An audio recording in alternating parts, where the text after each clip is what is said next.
At Game Without Pain, we love gaming. We also love fitness. And believe it or not, we know quite a bit about both. So we created this exercise series to start a revolution in the gaming industry. As much as we love gaming, if all you do is sit on your ass, bad stuff can happen. All right, you guys, the moment of truth is here. It is time for our final battle. But if you take care of yourself and make sure you have a balanced health and fitness routine, gaming can be an awesome complement to any life, and fitness can be a fantastic complement to your professional gaming or at least advanced gaming life. So we've created these awesome exercise routines for you to do at home in any room. Bathroom, living room, kitchen, laundry room, bedroom, you name it. This is a great starting program no matter your fitness level. In no time, you're gonna be running around the Mushroom Kingdom like some Master Chief Hadoukening everyone. All right, Alex, you ready to take me through this routine? Yeah, just give me a second to headshot this fool. Oh, what the Okay, so the first exercise we're gonna talk about is a variation on what is commonly known as the Palof Press. The Palof Press is a great exercise for developing core strength and stability in a variety of different positions, which is probably of particular significance for you if you're a gamer, because you probably spend a lot of time in one position sitting down.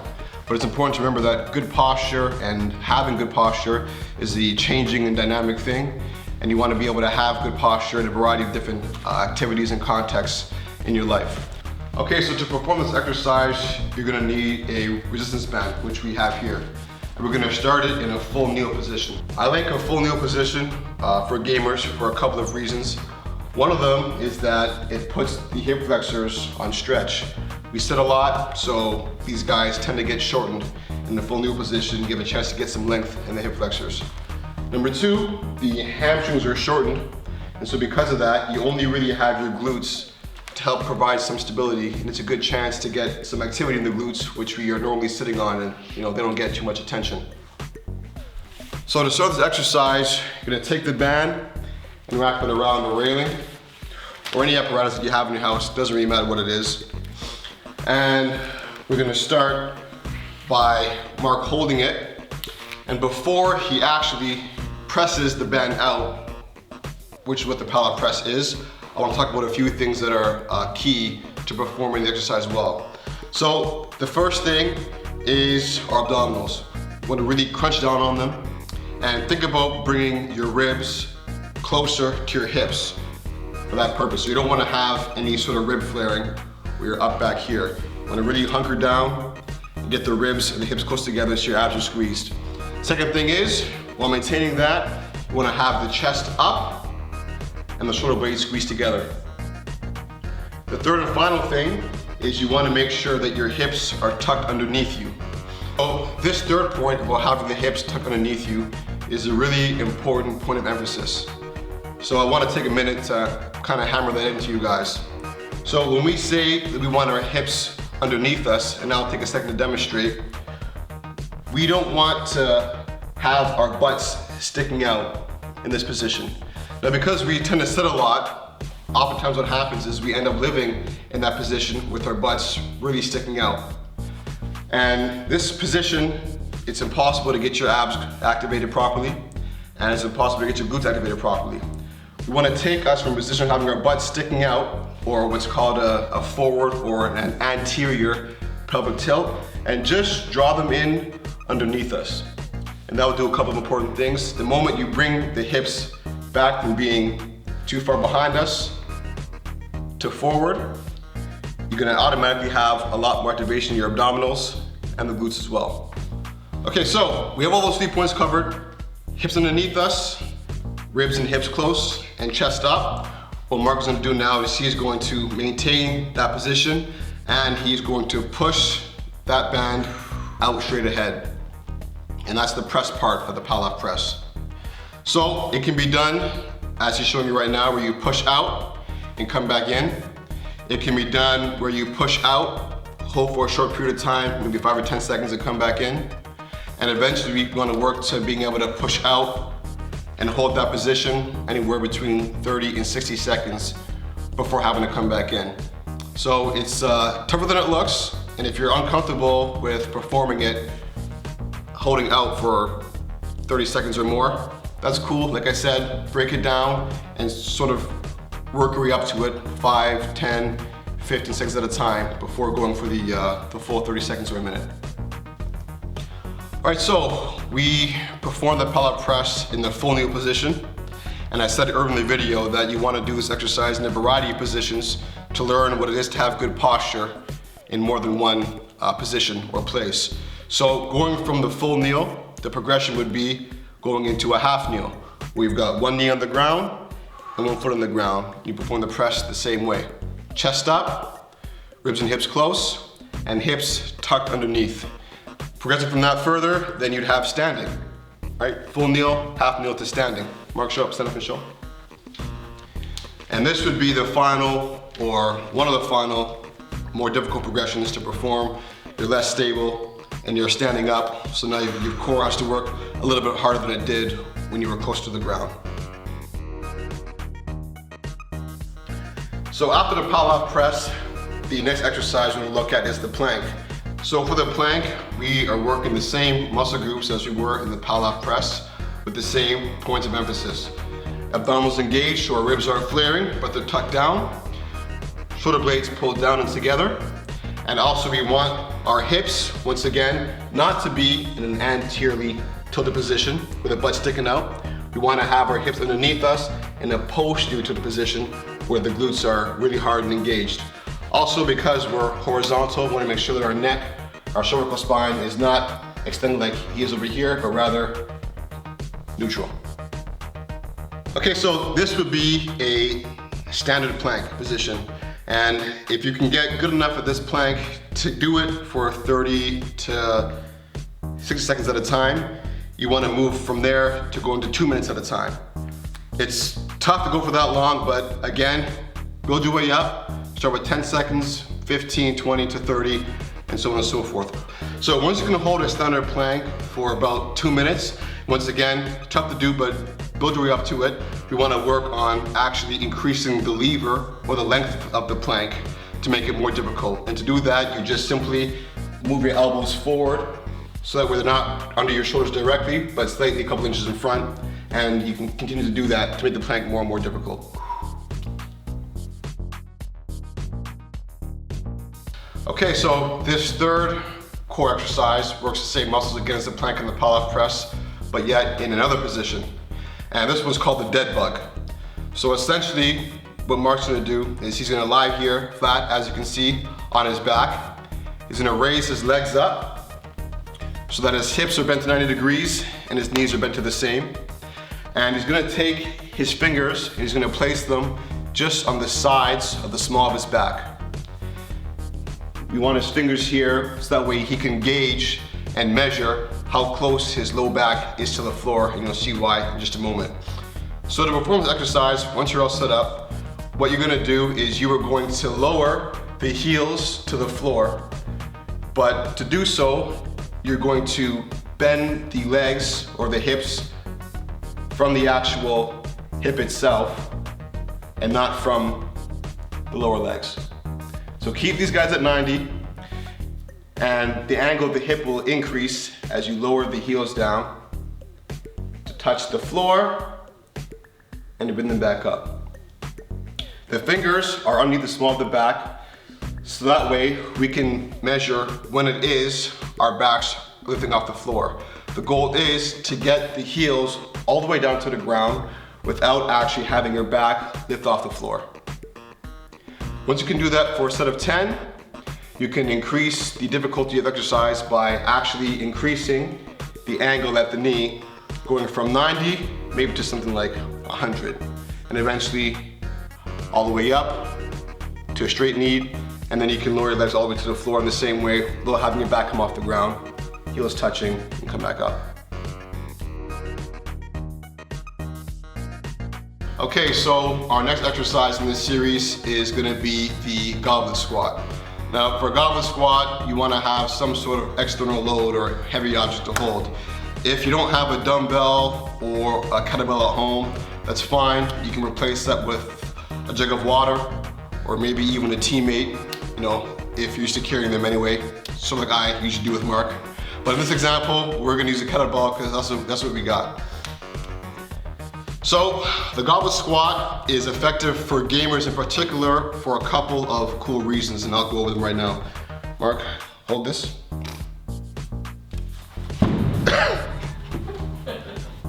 Mark's out of practice, guys. Okay, so hold it up. So the reason the Goblet Squat I say is good for gamers is for two major reasons. The first one is we sit enough. We have enough compression happening with the low back, and with a Goblet Squat, we don't have to worry about a load being on our shoulders, compressing our low backs and our spines even further, which is great. Number two, the goblet, or the jug, or the teammate, is being held in front. And because it's being held in front, what you have to do is you have to battle the force that's pulling you forward, what we call a flexion force, as opposed to, like we said before, a compression force. And that flexion force is great to have to battle, because to counter it, you gotta use the muscles along your spine for what the purpose is, which is actually keeping you upright in a safe and healthy posture. So that's why we like to use goblet squats for gamers. To perform the goblet squat, you're gonna hold whatever object you have in front of you, just under the chin. It's called a goblet squat because typically you hold a dumbbell in a goblet position, but whatever you have is fine. And we're simply gonna perform a squat. Now a squat, you can demonstrate, Mark, is great for gamers for a wide variety of reasons, but mostly it's great practice for core strength and stability in the sitting position. As you can see, he gets to right about there before it comes back up. The squat exercise helps to sort of reorient the way that you position your body in space and in day-to-day life when moving around, so that you're not always so forward leaning, and you actually learn to keep your body weight behind you on your heels, engaging the muscles of the posterior chain and the glutes, and not just being forward all the time. Okay, so next in this series, what we're gonna talk about is the split squat. Now, aside from having the same benefit to gamers from a core stability perspective as the goblet squat, the split squat is important for another reason. We spend a lot of time sitting down, and essentially when we sit down, we're sitting on our asses, or we're sitting on both legs. But in real life, we're moving around and doing various things. Whenever we're on both legs, we're always on one leg. So not having that real life application and exercise of actually being on one leg and learning to be stable on one leg, you're gonna have some detrimental stuff happen to you if all you ever do is sit on two.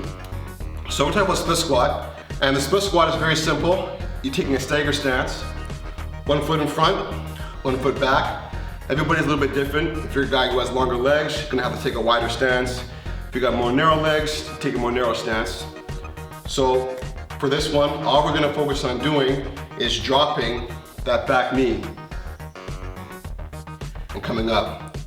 Now we want about 90% of the work in this exercise being done on our front leg.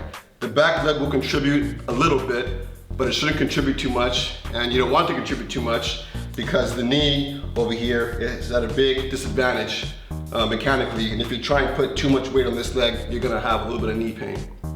So one of the things that I typically see that's problematic with the split squat is when people perform it and they have this super forward or anterior weight shift like Mark is showing.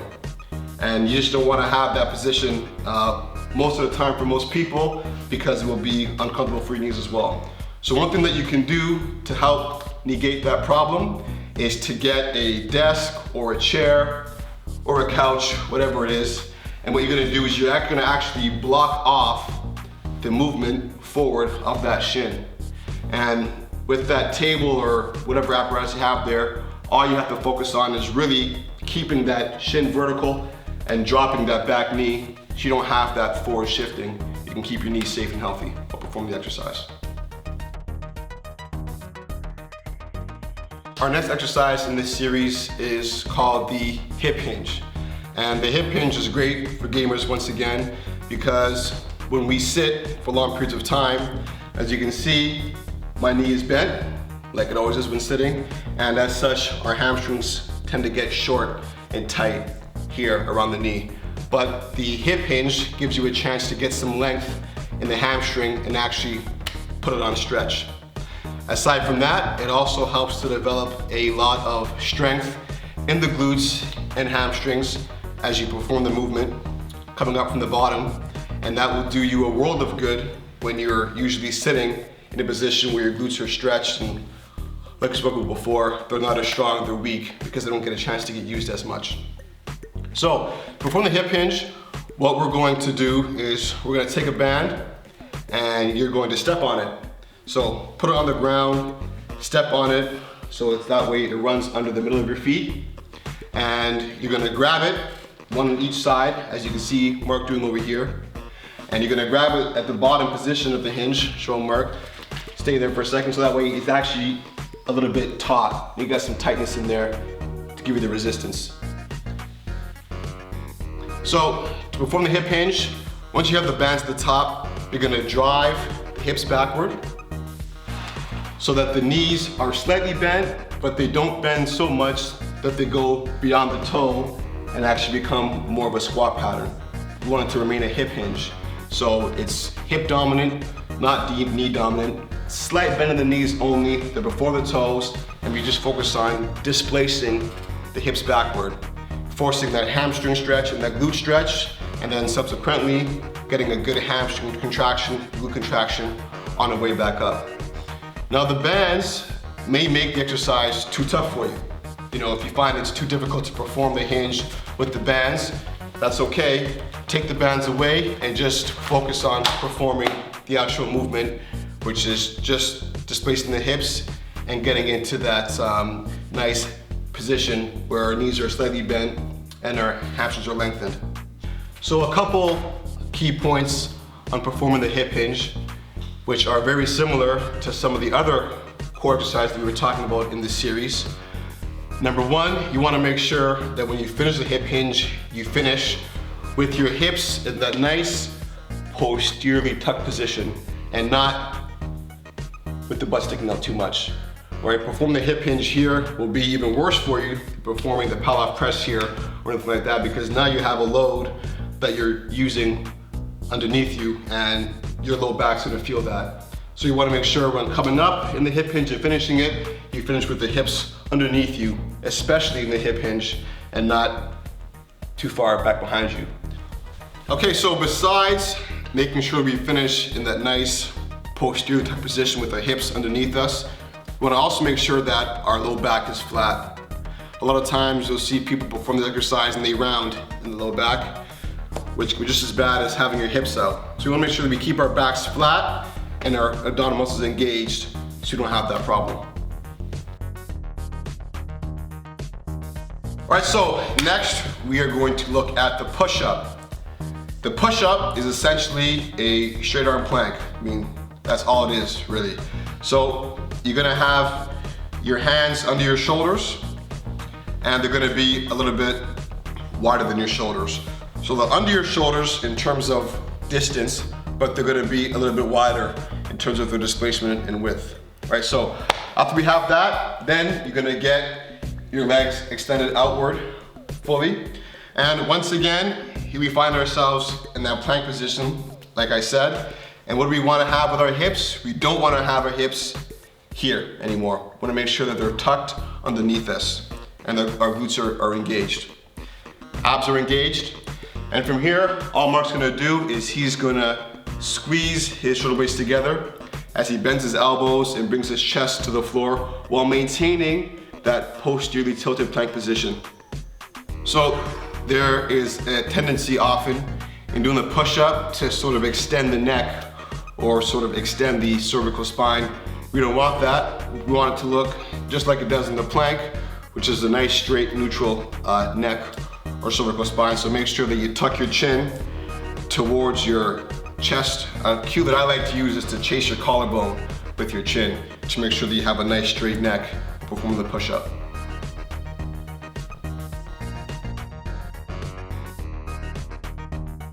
The next exercise we're going to talk about in this series is the face pull. Face pull can be very effective for treating a common problem that we see in gamers, which is dubbed as text neck, or more specifically UCS, which is upper cross syndrome, as you can see Mark has right now.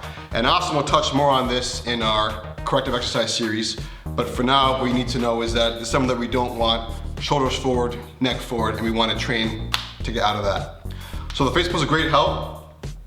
And what we're gonna do for the face pull is we're gonna take a band, and an important point of emphasis for the gamer population is to make sure we hold the band with our hands rotated out. With hands rotated out, as opposed to hands rotated in, we have a better time activating the muscles on the back of the shoulder, which will go a long way to improving that internal shoulder rotation that we see with text neck and the UCS as we just described. So take the band, hold it with your hands outside, and you're gonna wrap it around a rail, a doorknob, whatever it is that you have in your house. So for the face pull, we're gonna take the band and we're gonna tie it around a railing, a doorknob, whatever apparatus you have in your house is fine. And we're gonna make sure, once again, that we have the band in our hands with them rotated out and not rotated inward. So Mark's gonna demonstrate the face pull for us. He's gonna start with the arms straight. And what's gonna happen is he's gonna pull the rope past his face, squeezing the shoulder blades together to start the movement. Bending the elbows to 90 as he comes back, and trying to get the elbows to his ears. Now, if you're doing this for the first time, you may have trouble getting the elbows as far back. That's fine. Work your way up to it. But just remember, the end goal is to have the elbows at the ears or behind them. And as you can see here, Mark is standing to perform this exercise, but just like the Palof Press that we showed you before, the exercise can be done in a variety of different positions. So if you find it's too tough to keep a good core position, standing, once again, ribs tucked towards the hips, hips tucked underneath us, and chest up. You just can't do it standing, that's cool. Get down into a half kneel, or get down into a full kneel, and try and perform the exercise that way, keeping those same core points of emphasis, and the exercise can be done just like that. Eventually you want to be able to progress to standing, doing it that way. Okay, so the last exercise in this series is going to be the seated row, or the seated pulling exercise. For gamers, this exercise has a few great benefits. Number one, you get to really focus on strengthening the muscles of the upper back, which are commonly overly lengthened in that forward, sort of anterior shifted postures that we have when we're gaming. Number two, as you can see, Mark is sitting with his legs fully extended. Now, we never get that as gamers. We're always sitting down with our knees bent. But over here, his legs are not bent. They're straight, and so he gets a nice hamstring stretch and some length in the hamstrings there. So for this exercise, what we're gonna do, we're gonna sit down just as he's doing. We're gonna take a band, we're gonna place it around the bottom of the feet in the middle, and we're gonna hold the band with the same grip type that we use for the face pull, which is hands rotated outward as opposed to hands rotated inward, once again targeting those muscles on the back of the shoulder a little bit more than we would get otherwise. So from here, Mark's gonna have his arms fully outstretched, and he's actually gonna practice protracting the shoulders like he would be for gaming. And then to initiate the movement, he's gonna squeeze them together first and then pull the band toward him. Then the elbows come just a little bit behind the rib cage. All right, so at Game Without Pain, we created two systems for performing these exercises. The first one is just for general strengthening these areas that often are susceptible to pain and dysfunction for gamers. And to do it that way, you're just gonna perform the exercises in this order for however many sets are prescribed. So, for the strength series, what we have are the Palof Press first, 1 to 2 sets of 30 seconds. But make sure that when you're doing it, you perform the Palof Press in each exercise that we showed. So you're gonna do it in a full kneel, you'll do it in a half kneel, and then you're gonna do it standing up. After that is the plank, 2 sets by 30 seconds. After that, do the Deadbug, 2 sets for 10 reps. The Goblet Squat, 2 sets for 10 reps. The Split Squat, 2 sets for 10 reps per leg. The hip hinge, 2 sets for anywhere between 8 to 10 reps. The push-up, 2 sets for 6 to 12. And the reason that range changes is because the push-up is a little bit more difficult to do properly, and we don't want you guys doing reps in bad form just because we said to do 10. So aim for a range of 6 to 12 for the push-up. For the face pull, same thing, 6 to 12 or 6 to 10. And for the seated row, same thing, 2 sets of 10 reps. Okay, so the second system for performing these exercises that we created here at Game Without Pain is to give you a boost to your actual fitness levels.